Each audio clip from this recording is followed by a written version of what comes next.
Assalamualaikum guys, ketemu lagi dengan aku Puja Deswita Sari. Hari ini Puja akan cerita yang berjudul Umar dan Khamar. Minuman khamar itu sangat memabukkan. Khamar adalah minuman semacam arak.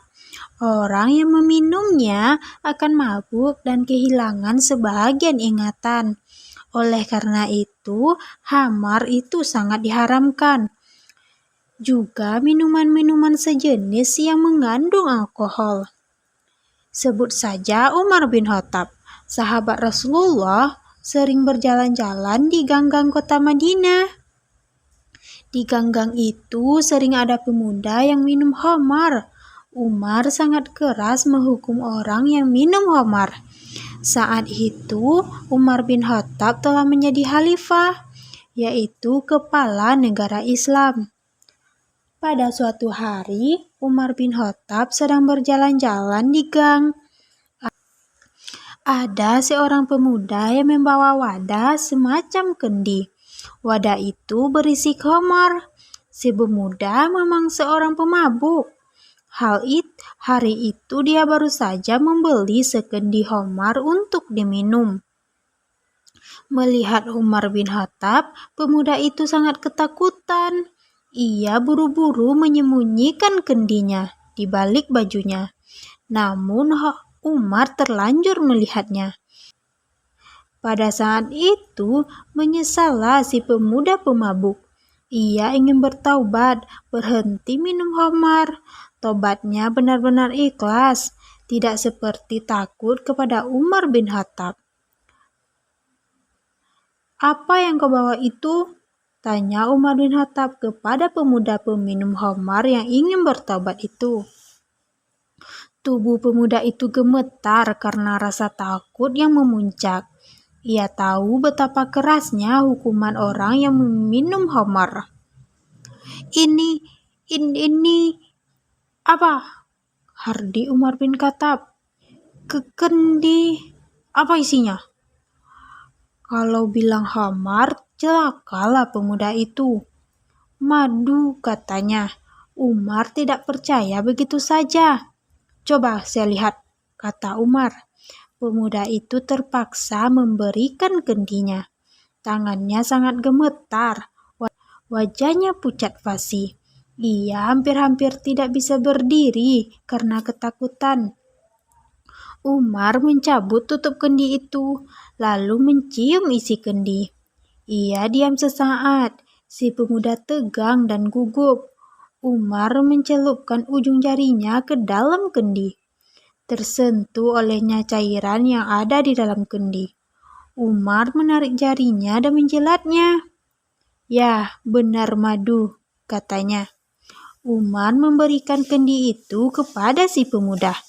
Lalu dia berjalan pergi. Waktu ia mencium isi kendi, ia heran karena mencium bau madu. Makanya ia mencicipinya. Kalau bau khamar, ia tidak mau mencicipinya. Biar sedikit, khamar tetap haram bila diminum.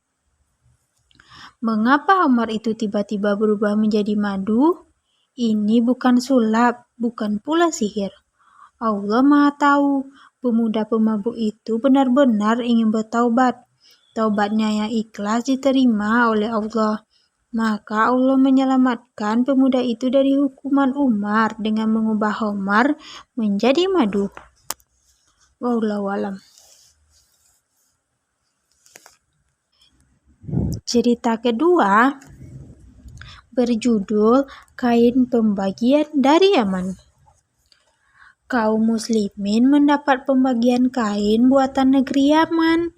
Setiap orang mendapat jatah yang sama, baik lebar maupun panjangnya. Dari rakyat biasa sampai khalifah, jatahnya sama, tidak ada yang dibeda-bedakan. Khalifah Umar bin Khattab sedang mengadakan pertemuan dengan para pejabat.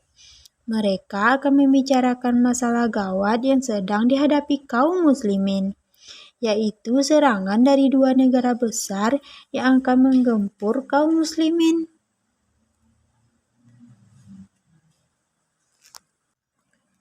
Negara-negara itu adalah Romawi dan Persia. Khalifah Umar berdiri di mimbar untuk menyampaikan pidatonya. Tubuhnya tinggi besar, lebih besar dari rata-rata orang Arab pada masa itu. Khalifah Umar bersalam kepada para peserta rapat.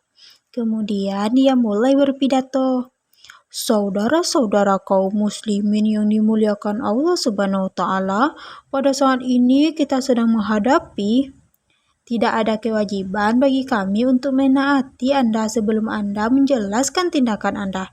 Tiba-tiba ada orang yang berseteru begitu.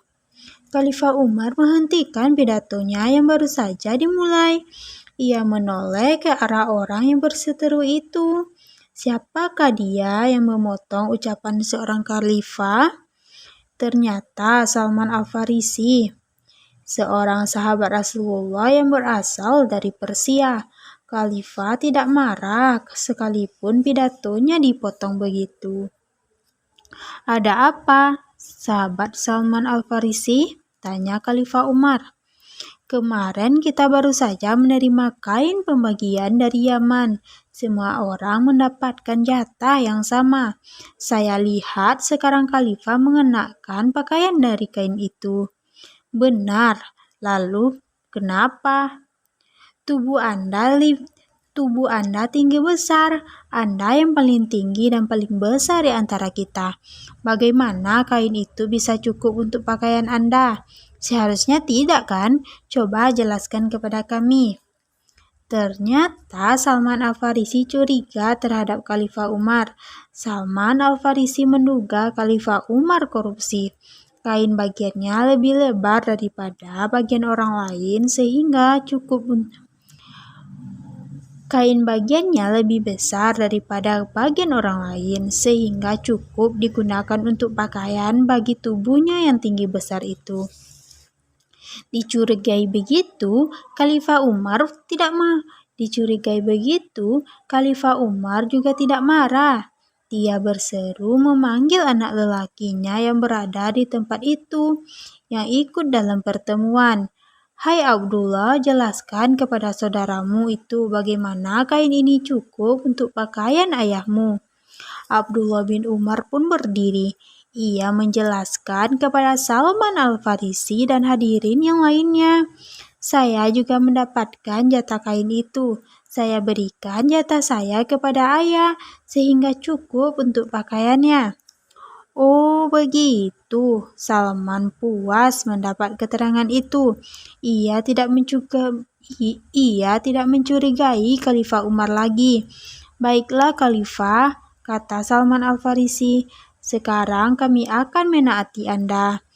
Khalifah Umar meneruskan pidatonya, mengatur siasat untuk menghadapi tentara Romawi dan Persia yang akan menyerbu. Wallahu a'lam. Itulah cerita dari Puja hari ini. Cerita ini Puja adaptasi dari buku karya Sofia Mashuri yang berjudul 31 Cerita Bang Aisyah. Semoga kita semua bisa mengambil hikmahnya ya. Jika kamu menyukai video ini, jangan lupa like, subscribe, dan komen ya guys. Terima kasih sudah mendengarkan. Puja sudahi dengan Assalamualaikum.